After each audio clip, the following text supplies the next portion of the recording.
Hello, Booktube. It's Tuesday, and it's time for a tag. I have not been tagged in anything. Not sure why, but nobody has deemed to tag me. So, but I've seen this one popping around for a little bit. The Booktube Backstage Tag. It was created by Rainier Books, and I won't be able to put any information down at the bottom. I'm having internet problems. So I'll be uploading with data, so I can't transfer anything to my computer and do it. And I basically, for some reason, I don't know when it happened, sometime last year, I've lost the function to be able to copy and paste on my mobile and on the tablet. So I won't be able to put any notes in below other than typing them out, and I don't have the patience to type all the questions out again. So let's get started, though. What camera do you use for your videos? That's prompt number one. I don't use a camera per se. I use a tablet, a 7-inch tablet, a Huawei tablet. A lot of people pronounce it, seems to Huawei. It's a Chinese brand. Isn't everything made in China these days, it seems.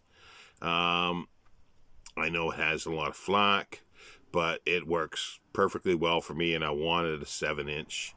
I wanted a 7-inch tablet, and it works fine. As you can see, there's it's a little bit of fuzziness, and it's the books here.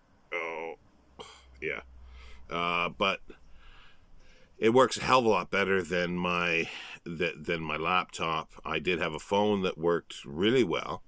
And the phone's still working, but I can't make a video more than a few minutes. Like I could sit here and talk for, it cuts off at 30 minutes, but I could do this. But then when I go play it back about a minute and a half in, it just freezes. So don't know what's happened with it.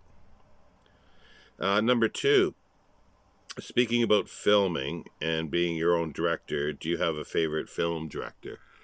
Always asking for one of something, a favorite, is impossible with me, so I will use two, and they're two sort of contemporary directors that are working now. I won't go into any classic film directors at this point, because there's a reason for that, and I'll mention that at the end. And that would be Peter Weir and Terry Gilliam. And when I hear that they've done any film, it's worth looking at. Peter Weir has done some stinkers, and Terry Gilliam has done a few stinkers. But for the most part, I always find that their films are worth looking at, and I enjoy most of them that they do. Number three, what microphone do you use and what program do you use to edit your videos? The microphone, whatever it is that's in the tablet, the Huawei tablet, it's whatever's in there. I don't edit the videos at all. There's a couple of reasons for that. When I first started, it was like I didn't want to take the extra time to do this. But then I soon realized that even if I wanted to, I'd have to add other stuff. I can't get the video. Well, even if I did get the video on my laptop, I have no editing software, so I'd have to buy software. But if I'm going to go that route, then this isn't good enough quality to do. So I would probably need a camera and a mic. So that's not going to happen anytime soon. So I wing it. Number four, do you remember the first record that you bought or received as a gift? I do remember them. There were two at the same time, so I can't really say which one was first, or the thought was first. And I don't remember the exact names. I can visualize them, but the first was a K-Tel. A K-Tel was a record company that put out compilations of sort of current hits, and their sort of claim to fame, I guess it would be, is that, well, most records had like 5 songs per side. KTEL would have 10 or 12. So the quality of the vinyl and wasn't as good, but most of the time, a lot of people weren't playing them on high fidelity stereo sets anyway. So, and the ones that did probably didn't buy KTEL. But I remember a hits album that must have been 74, 75. Yeah, 75 at the latest, so probably 74. And then another one was a 2-volume. It was a gatefold. I'm pretty sure it was gatefold of a compilation of Johnny Horton songs. Now, it wasn't particularly the greatest hit. It had his greatest hit song, but it had other songs as well. And it was a singer that I liked, rockabilly / country singer from the 50s. And my dad had a couple albums of greatest hits, and I think another 1 or 2. But this one had a number of songs that were not on his albums, and I also wanted an album for myself. That was mine. Let me see. That was number 4. Number 5. How do you prepare your videos? Talking points, a detailed script, or just talking? Definitely not a detailed script. Most of the time, it's just talking. I sort of think through mostly, I guess, what I'm going to talk about in my mind, and hopefully I remember that while I'm doing it. Sometimes if it's covering a lot of topics or going into more detail with something that I've read, I will make some notes, and I actually should do more of that, but I can't see going to a detailed script. Number 6, TV shows have become a thing of our time. Game of Thrones, Stranger Things, Netflix, HBO, and Amazon. What are your favorite TV shows ever? Name a maximum of 3. It's a little difficult, but one that I don't even hesitate is Babylon 5, a science fiction show. It's the whole is worth more than the sum of its parts, and I say that because it is fraught with some difficulties, and I'm first to acknowledge that. But the vision and the overall impact of it is amazing.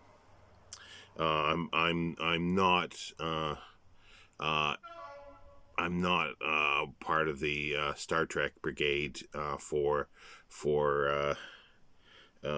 favorites. I watch it, enjoy it, but yeah.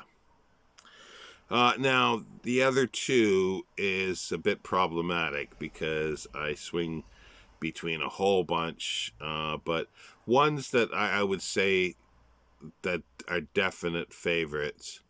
The original Twilight Zone, created by Rod Serling, that definite is a favorite.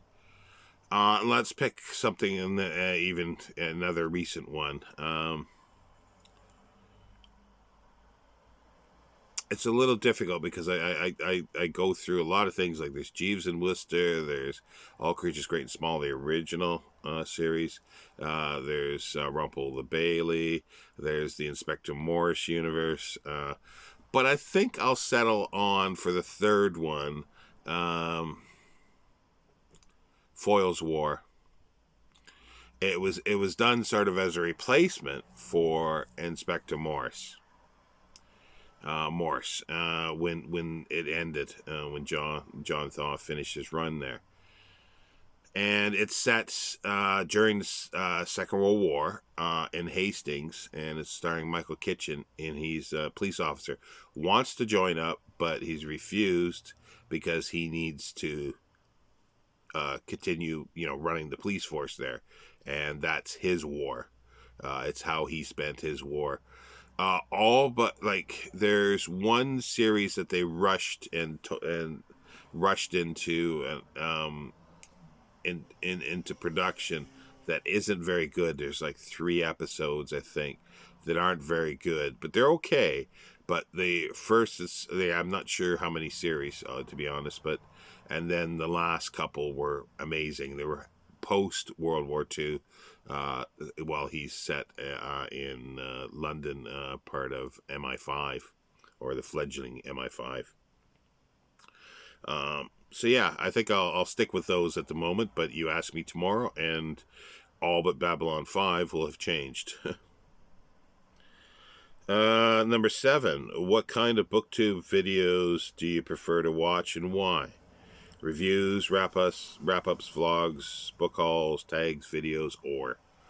I do like book hauls. I'm amazed at what people have found in charity shops, in sort of what you would normally think is an out-of-the-way place, and the quality, and it's not just, run-of-the-mill bestsellers that you find everywhere, like stuff that Bill Rutenberg finds, Mark Richardson, Johnny Keene. It just goes on, as Steve Donahue. But, there's reasons for some of them because of where they're located. But then there's ones that aren't located in similar places and still get pretty good stuff. Not higher end academic or anything like that so much, but good scholarly and good solid history and nonfiction. And I also like shelf tours, library tours. It's also nice. It's nice to see what other people have collected, what they value, if they're collecting, or what they've deemed as this is a permanent thing in my library. And seeing how they organize and what they put together on the shelf and sort of why. And sometimes that comes out. Reviews, yeah, to a certain extent. I prefer my book reviews in printed form. There are a few that do that stand out to me for reviews, and John David definitely stands out for his reviews. But I think I could be wrong here, John, but I think that you write it out. Like you've done a written review and you more or less either read out the review or paraphrase it as you go along, and I think that's why I like it so much more. Wrap-ups, yeah, to a certain extent. Vlogs, not so much. But there are vlogs that are good. Like I enjoy, like, when somebody's going somewhere and doing something and you see little bits along the way. The reading vlogs, not so much that I've seen. But could be wrong. Tag videos, yeah, I enjoy tag videos. Watching, and number 8 is the last prompt. Watching TV was probably a part of all our childhoods. These years, it has become less popular. What kind of media user are you? Well, I use quite a few. I still watch. I haven't had TV in the sense of watching live TV for almost 20 years now. I don't have that. The only thing I watch, I have Amazon Prime. It's basically, it was just to get the free shipping, and then I realized, they've got movies and so forth on here. So I've been able to watch TV shows that I normally that I'd missed in the last 20 years, and enjoyed them. But there's nothing on there that I've watched that I would say, well, I definitely want to go out and buy those DVDs or Blu-rays because I want to watch it again. I find that the majority of TV shows can start out really, really well, and then for some reason they just go off the rails in the last season. I just don't know what they were thinking of, or but they're still enjoyable, but it's like you started out with something really good and then you just worsened it. So this is the case where the sum of its parts can be worth more than the whole.